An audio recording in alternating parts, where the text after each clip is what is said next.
Hi friends, ಎಲ್ಲರಿಗೂ ನಮಸ್ಕಾರ. ಸಖಿ ಸಿರಿಗೆ ಸ್ವಾಗತ. ಇವತ್ತು ಎಲ್ಲರ favourite sweet gulab jamun. Instant ಗುಲಾಬ್ ಜಾಮೂನ್ನ ಹೇಗೆ ಮಾಡೋದು ಅಂತ ನೋಡ್ಕೊಳ್ಳೋಣ. ಅದಕ್ಕೋಸ್ಕರ ನಾನು ಒಂದು ಇನ್ಸ್ಟೆಂಟ್ ಗುಲಾಬ್ ಜಾಮೂನ್ನ ಪ್ಯಾಕೆಟನ್ನು ತೊಗೊಂಡಿದ್ದೀನಿ, GRB ಅವ್ರದ್ದು. ಬಟ್ ನೀವು ಯಾವುದೇ ಬ್ರ್ಯಾಂಡ್ ಕೂಡ ತೊಗೋಬೋದು. ಅದನ್ನು ಒಂದು ಪ್ಲೇಟಿಗೆ ಹಾಕ್ತಾಯಿದ್ದೀನಿ. ಹಾಕಿಬಿಟ್ಟು ಅದರ ಗಂಟುಗಳ ಥರ ಇದ್ದರೆ ಅದನ್ನು ಸ್ವಲ್ಪ ಮ್ಯಾಶ್ ಮಾಡ್ಕೊಬಿಟ್ಟು ಗಂಟನ್ನು ಪೂರ್ತಿಯಾಗಿ ಕ್ಲಿಯರಾಗಿ ಮಾಡ್ಕೊಳ್ಳಿ. ಅದಾದಮೇಲೆ ಹಿಟ್ಟನ್ನು ಕಲಿಸ್ಕೊಳ್ಳೋದಕ್ಕೋಸ್ಕರ ಹಾಲನ್ನು ಉಪಯೋಗಿಸ್ಕೊಳ್ತಾರೆ. ನಾನಿಲ್ಲಿ ನೀರನ್ನು ಉಪಯೋಗಿಸ್ಕೊಳ್ತಾ ಇದ್ದೀನಿ. ಹಾಲು ಕೂಡ ಉಪಯೋಗಿಸ್ಕೋಬೋದು.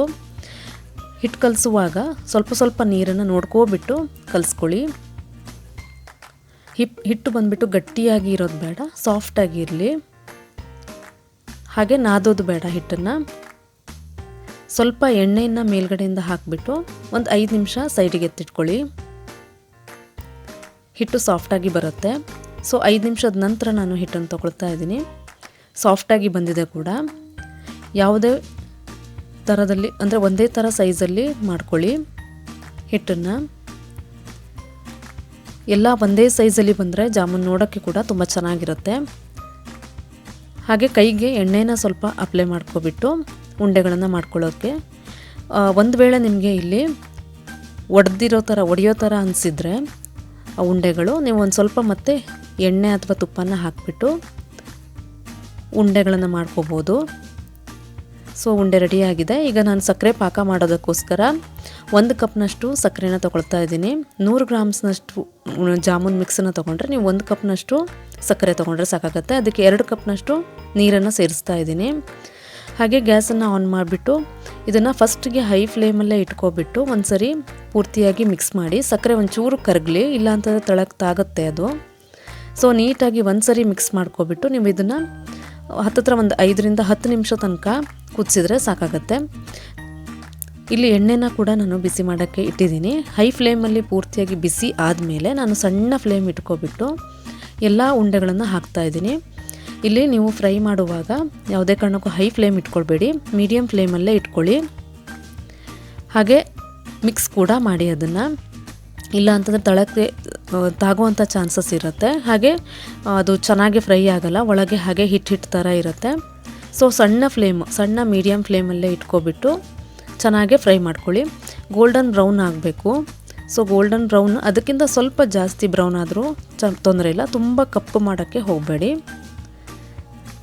ಸೊ ಇದನ್ನು ನಾನೇನು ಮಾಡ್ತಾಯಿದ್ದೀನಿ ಅಂತಂದರೆ ಡೈರೆಕ್ಟಾಗಿ ಸಕ್ಕರೆ ಪಾಕಕ್ಕೆ ಹಾಕ್ತಾ ಇಲ್ಲ, ಒಂದು ಟಿಶ್ಯೂ ಪೇಪರ್ ಮೇಲೆ ತೆಗೆದಿಟ್ಕೊಳ್ತಾ ಇದ್ದೀನಿ.